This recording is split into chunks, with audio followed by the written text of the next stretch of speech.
Hello my friends, and in today's video I'll be talking about the first 3 volumes in the British Library's Tales of the Weird series.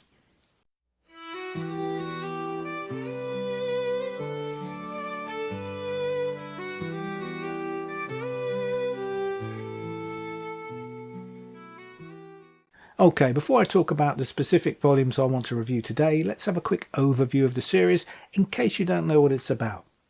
Every month, the British Library publish a collection of short stories from the latter part of the 19th and the early part of the 20th centuries.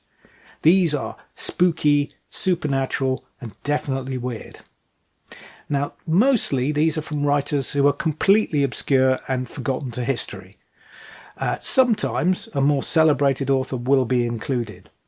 One of the particular things I like about this series is the fact that the editor of each volume gives us a short biography of each writer before we get into the story itself. Sometimes so short because basically no one knows anything about the person concerned.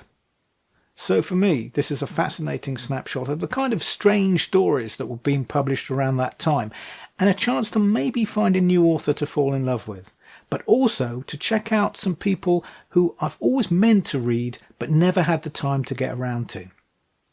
So let's begin with the first volume in the series, which is From the Depths and Other Strange Tales of the Sea.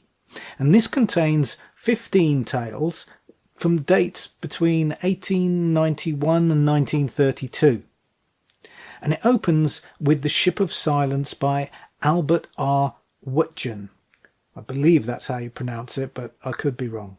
And it features a strange abandoned hulk found floating in the middle of the sea. All hands are lost. When the salvage crew come aboard, they find nobody except a parrot.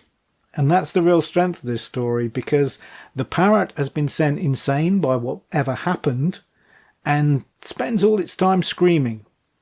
But the really brilliant story device here is because he's been on a ship with a multinational crew, he screams in different languages, of which the salvagers can only understand the odd word here and there, which allows for some great illusion to what may have happened to the crew.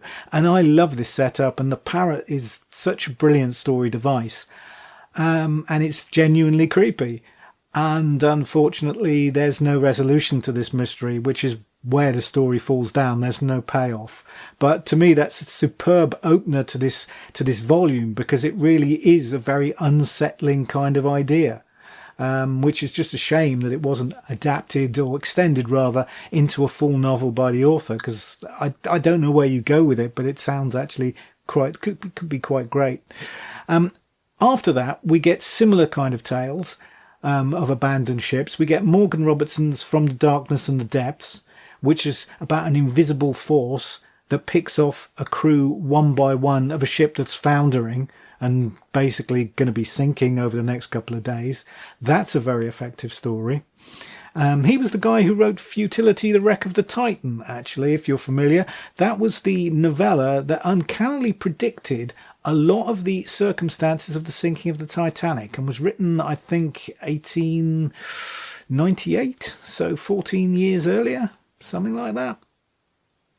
Now, the only author I knew here was William Hope Hodgson, because I'm a massive fan of Hodgson's work. I own all of it, and I was already familiar with his contribution here, The Mystery of the Derelict, as being a cracking ocean mystery story.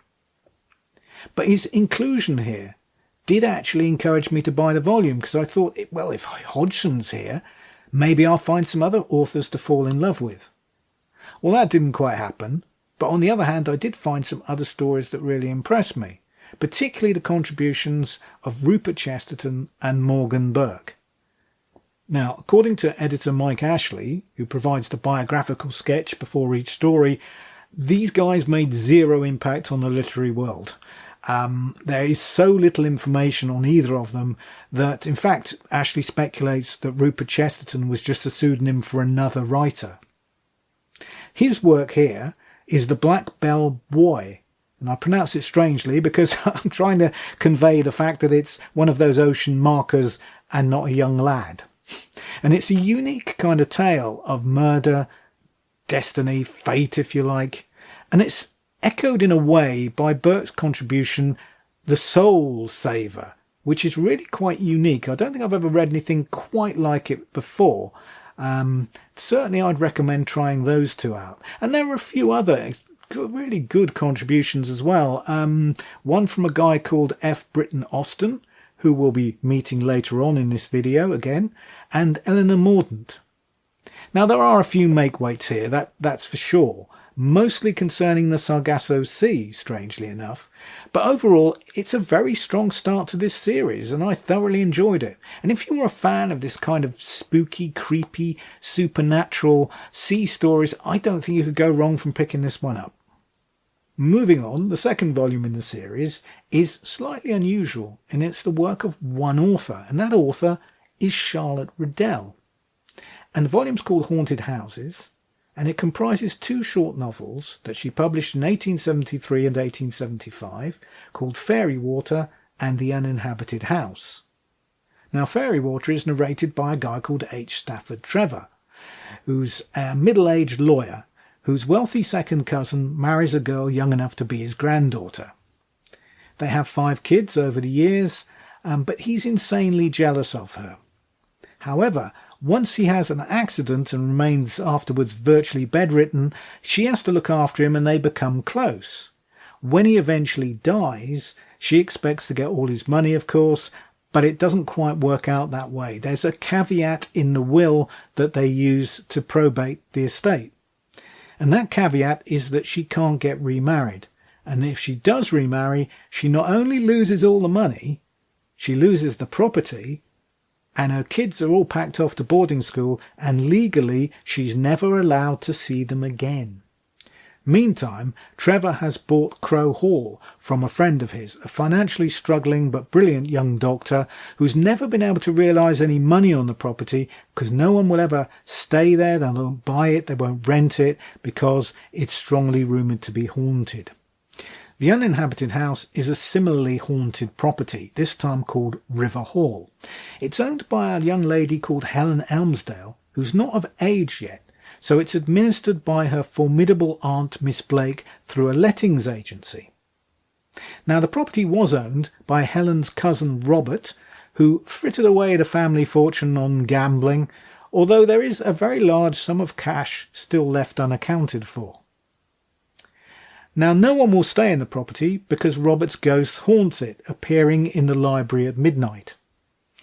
And one of the young clerks in the lettings agency, who's fed up basically in dealing with Miss Blake, vows he will stay in the property, he will live there until he can solve the mystery of these midnight apparitions.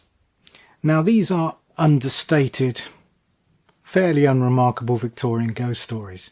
In fact, the supernatural elements are almost incidental at times, particularly in Fairy Water. They're more of your familiar gothic romance novels in a way. You've even got the familiar tropes of the missing will and the lost treasure. There is a good deal of humour in both of them, mainly supplied by the pompous H. Stafford Trevor and the antagonistic Miss Blake, who are both very prickly people but hiding good hearts underneath. That does provide some relief. But really the juvenile leads and other characters are all interchangeable and really only defined by their circumstances. It's just all not very engaging, not very compelling, and the stories resolve exactly as you knew they would within the first 10 or 20 pages, really. Riddell's writing's fine, she's not over flowery or hard to read, but there is a lot of monologuing by the two narrators which you might find a little bit tiresome. Now, by far the most interesting aspect of this one for me, which is not really to do with the finished work so much, but is why is the first book called Fairy Water? Because Fairy Water is the name of the property where the second cousin and his young wife live. That's it. Nothing happens there. The hauntings don't happen there. It's just the name of their house. So why would you call this novel Fairy Water? Well, it was originally published under a different title, The Hauntings at Latchford, the location of Crow Hall, which makes a lot more sense, obviously. So when and why was it changed? Was it retitled to be called Fairywater? Well, that's unrecorded, but I'm going to speculate as to the reasons behind it. Now, I've no idea how well known this piece of British history is known outside the UK. You may never have heard of it. I don't know. But I'm going to speculate that the book was retitled and republished sometime soon after the summer of 1919. Because 1919 was the summer of the Cottingley Fairies. Now, obviously, casualties were horrifically high in the First World War, and in the immediate aftermath the British public were desperate for some kind of spiritual comfort. And suddenly here come these two schoolgirls from the north of England with 5 photographs they've taken of fairies at the bottom of the garden. And these photographs were tested by experts and pronounced to be genuine. Sir Arthur Conan Doyle even became involved with the case and championed it, wrote a book about it. It was a media sensation of its time. And it's not beyond the realms of possibility, I think, to say that the publisher who owned the rights to Fairywater, or as it was called at that stage, The Hauntings at Latchford perhaps, thought it would be a great idea to republish the book under this new title to cash in on that current craze. Now, I've no evidence for that at all. It's just speculation. But on the other hand, if you read the book, you realise there is absolutely no reason for it to be called Fairywater. There's nothing in the text to justify that title. Now, I can't recommend this book as weird fiction, really. Its supernatural elements are pretty slight generally. Certainly the ghosts barely mentioned in the first half of Fairywater, or The Haunting at Latchford, whatever you want to call it. Yeah, so it's not one that I would particularly suggest that you pick up. Riddell was a very successful novelist in her day, but on this evidence it's not difficult to understand why she's mostly forgotten now. Now I'm coming to the last book we'll be discussing today, and it's the third in the series, Glimpses of the Unknown Lost Ghost Stories. And this is 18 tales published between 1899 and 1929. And the only author I'd heard of here was a guy called E.F. Benson, and I had no idea why I heard of him. I just knew the name vaguely. Now, the main problem with this solid, if unspectacular collection is the fact that a lot of the stories here have a very good setup, very few of them have a good payoff. And this problem is personified by what I think is still one of the best stories in the collection, Phantom Death by Huan Lee, which was the pen name for brothers Charles and Walter Mansfield. It's a superb setup involving a haunted painting, and there's reincarnation thrown in, and it's all incredibly engrossing until you get to the end, when it's a very vague and unsatisfying conclusion. And that is a problem, as I say, I find echoed throughout the collection. We've got Mark of the Rapier by G. Firth Scott, The House of the Black Evil by Eric Purvis. They're great setups. I love them, but they don't actually really go anywhere. One of the stories that does have a semi-satisfying conclusion is The Soul of Maddalena Tolini by James Barr. This is about a haunted violin. And it does actually tie up quite neatly until Barr adds this really cornball coda, which wouldn't have been out of place in a 1930s Hollywood rom-com or something. Very disappointing to find in a supposedly horrific kind of supernatural collection. I also enjoyed Our Strange Traveller by Percy James Brebner, which is a variation on the old Night Spent at the Murder Inn. But my favourite in the collection was the closer, which is The Treasure of the Tombs by F. Britton Austin. Now, this is some Indiana Jones type shenanigans in some remote mountains and really doesn't belong here at all. But to be honest, I just found it to be great fun. But the collection is weighed down somewhat by a few rather slight tales. We've got The Mystery of the Gables by Elsie Norris, A Regent of Love Rhymes by Guy Thorne, and A Futile Ghost by Mary Reynolds. And the last two in particular have more than a touch of soap opera for me. As for E.F. Benson, the reason I'd heard of him was nothing to do with supernatural or weird literature, but because he was the author of a series of books featuring Mapp and Lucia, who were two middle-aged women who battle for control of society in a small seaside town. It was adapted several times for television. I never saw any of the adaptations, but that's the reason why I'd heard of him. He was apparently well known for his ghost stories back in the early part of the 20th century, but the one here, The Woman in the Veil, is a pretty unremarkable tale, although it must be acknowledged that it is an obscure item of his work. So overall, this is a pretty solid, if slightly unremarkable collection. I certainly didn't find any hidden gems here, but if you're into spooky stuff, you'll probably enjoy it.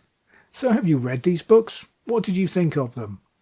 Are there any other titles in the British Library's Tales of the Weird series that you particularly recommend?